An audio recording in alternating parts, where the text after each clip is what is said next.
আসসালামু আলাইকুম রহমতুল্লাহ। সুপ্রিয় দাখিল অষ্টম শ্রেণীর শিক্ষার্থীদেরকে জানাচ্ছি অনেক অনেক শুভেচ্ছা। আজকে তোমাদের সাথে অর্ধবার্ষিক পরীক্ষা 2026 সালের আরবি দ্বিতীয় পত্র একটি প্রশ্ন সাজেশন নিয়ে আমি হাজির হয়েছি। আমি আশা করতে পারি এই প্রশ্নটি যারা বাসায় ভালো করে শিখে যেতে পারবে ইনশাল্লাহ এখান থেকে সে পরীক্ষায় কমন পাবে। তো মূল ভিডিওটা শুরু করার আগে তোমাদের কাছে ছোট্ট একটা রিকোয়েস্ট থাকবে, যারা আমাদের চ্যানেলে নতুন অবশ্যই চ্যানেলটিতে একটি লাইক দিয়ে চ্যানেলটি সাবস্ক্রাইব করে পাশে থাকবে। ঠিক আছে, দেখো ভিডিওটার নিচে ইংলিশে সাবস্ক্রাইব নামে একটা অপশন আছে, একটা ক্লিক করো, তাহলে সাবস্ক্রাইব হয়ে যাবে। আর যারা ভিডিওটি ফেসবুকে দেখতেছে অবশ্যই চ্যানেলটিতে একটি লাইক দিয়ে চ্যানেলটি ফলো করে দিবে। তো দেখো আমি আর কথা বাড়াতে যাচ্ছি না, তোমাদের পরীক্ষাতে টোটাল সময় থাকবে হচ্ছে 3 ঘন্টা আরবি দ্বিতীয়ের জন্য, এবং 100 মার্কের একটা পরীক্ষা হবে। তো দেখো তোমাদের প্রথমে লেখা আছে, দেখো কাওয়াইদ 35, অর্থাৎ কাওয়াইদ থেকে তোমাদের পরীক্ষাতে টোটাল 35 নাম্বার থাকে। তার মধ্যে দুইটা ভাগ রয়েছে, একটা হচ্ছে সরফ আর একটা হচ্ছে নাহু। তো দেখো যে কোনো 3টি প্রশ্নের উত্তর দাও 1 নম্বরে, অর্থাৎ সরফ অংশে তোমাদেরকে যে কোনো 3টি প্রশ্নের উত্তর দিতে হবে। ক, ঘ, গ, ঘ, উম পর্যন্ত টোটাল এখানে দেখতে পারতেছ 5টি প্রশ্ন দেওয়া আছে। ঠিক আছে, তো এই 5টি প্রশ্ন যদি শিখতে পারো, যেগুলো দেখতে পারতেছ, ইনশাল্লাহ এই 5টি পড়লে ইনশাল্লাহ তোমরা 3টা পরীক্ষায় কমন পাবে, মানে 15 নাম্বার কমপ্লিট। তারপরে দেখো নাহু অংশ, তোমাদের 2 নং প্রশ্ন থাকবে হচ্ছে নাহু অংশ। তোমাদের পরীক্ষাতে টোটাল ক, খ, গ, ঘ, উম, চ টোটাল 6টা দেওয়া থাকবে। তার মধ্যে তুমি যে কোনো যে কোনো যদি তুমি 4টা আনসার করতে পারো, সেই ক্ষেত্রে 4 5 কুড়ি 20 নাম্বার পেয়ে যাবে। যেমন 1 নাম্বার এসেছে লিঙ্গ হিসেবে ইসিম কয় প্রকার ও কি কি, উদাহরণ লেখো। ঠিক আছে, জমা কাকে বলে, অর্থগতভাবে জমা কত প্রকার ও কি কি, প্রত্যেক প্রকারের সংখ্যা সহ উদাহরণ দাও। ঠিক আছে, তো আশা করি যে এখানে যে টোটাল ক থেকে চ পর্যন্ত 6টা প্রশ্ন আছে, 6টা শিখলে ইনশাল্লাহ পরীক্ষায় তুমি 5টা অবশ্যই কমন পাবা। ঠিক আছে, একদম ফাইনাল সাজেশন দিচ্ছি তোমাদেরকে। তো দেখো আমি যেটা বলছিলাম, যে লেখা আছে দেখো প্রশ্নের নিচে কাওয়াইদ 35 মার্ক থাকে। তো এখানে সরফ থেকে ছিল 15 নাম্বার এবং নাহু থেকে ছিল হচ্ছে 20 নাম্বার, টোটাল হচ্ছে 35। তো তারপরে দেখো কাওয়াইদ পরীক্ষা, অর্থাৎ এটা হচ্ছে সম্পূর্ণ একটা গ্রামারের বিষয়। ঠিক আছে, এটা গ্রামার তুমি যত জানবা তুমি সেটার আনসার তত করতে পারবা। যেমন লেখো 3 নং প্রশ্নে যে কোনো 6টি প্রশ্নের উত্তর দাও। তার মানে কি 3 নং প্রশ্নে তোমাদেরকে যে কোনো, ঠিক আছে, যে কোনো 6টি প্রশ্নের দুঃখিত, এখানে যে কোনো 5টি হবে, এখানে 6টি ভুল করছে তারা।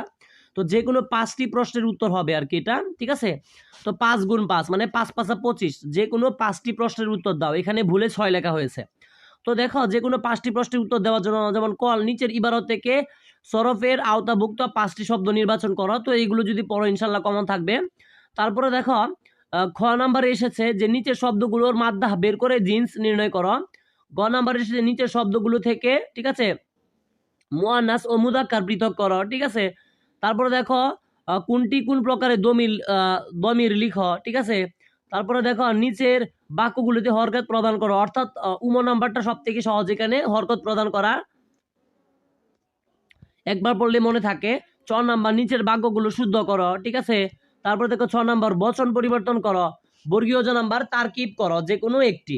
তো এখানে তোমরা টোটাল ক থেকে দেখো ক, খ, গ, ঘ, উম 5 6 7 8, টোটাল তোমাদের পরীক্ষাতে 8টি দেওয়া থাকবে। তার মধ্যে যদি মানে 8টি দেওয়া থাকবে, তার মধ্যে যদি তোমরা 5টির আনসার করতে পারো সেক্ষেত্রে 25 নাম্বার পাবে। তো কাওয়াইদ পরীক্ষার 25 নাম্বারও চলে গেল।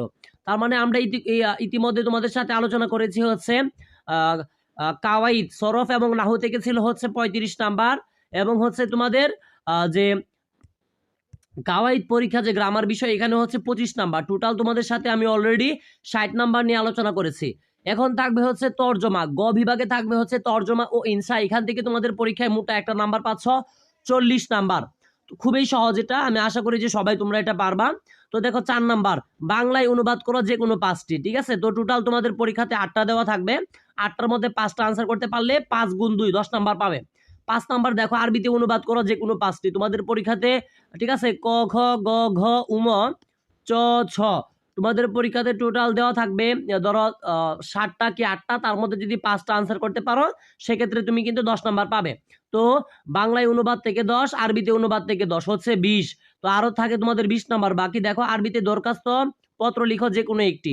ঠিক আছে, তো এখানে দেখতে পারতেছো 2টা দেওয়া আছে, তোমার ইচ্ছা মতো দরখাস্ত অথবা পত্র যে কোনো একটি শিখলে ইনশাল্লাহ কমন থাকবে। তারপরে দেখো 7 নাম্বার আরবিতে রচনা লিখো যে কোনো একটি। ঠিক আছে, তো দেখো এখানে তোমরা 3টা রচনা দেখতে পারতেছো, যেমন 3টার মধ্যে 1 নম্বর আছে আল কুরআনুল কারীম। আর কুরআনুল কারীমটা অবশ্যই কমন থাকবে, একটা শিখলেও পারবা তোমরা, ঠিক আছে। আর যারা পারো তোমরা 3টাই শিখে নিবা, ইনশাআল্লাহ এগুলো পড়লে তোমরা পরীক্ষায় কমন পাবা। তো আমি আর কথা বাড়াতে যাচ্ছি না, ইতিমধ্যে তোমাদের সাথে আরবি দ্বিতীয় পত্র 100 নাম্বার নিয়ে আমি আলোচনা করেছি। পরবর্তীতে সকল ভিডিও পেতে অবশ্যই আমাদের চ্যানেলটিতে একটি লাইক দিয়ে চ্যানেলটি সাবস্ক্রাইব করে পাশে থাকবে, এবং যারা ভিডিওটি ফেসবুকে দেখতেছো বেশি করে শেয়ার করে দিবে এবং আমাদের চ্যানেলটি ফলো করবে। আসসালামু আলাইকুম।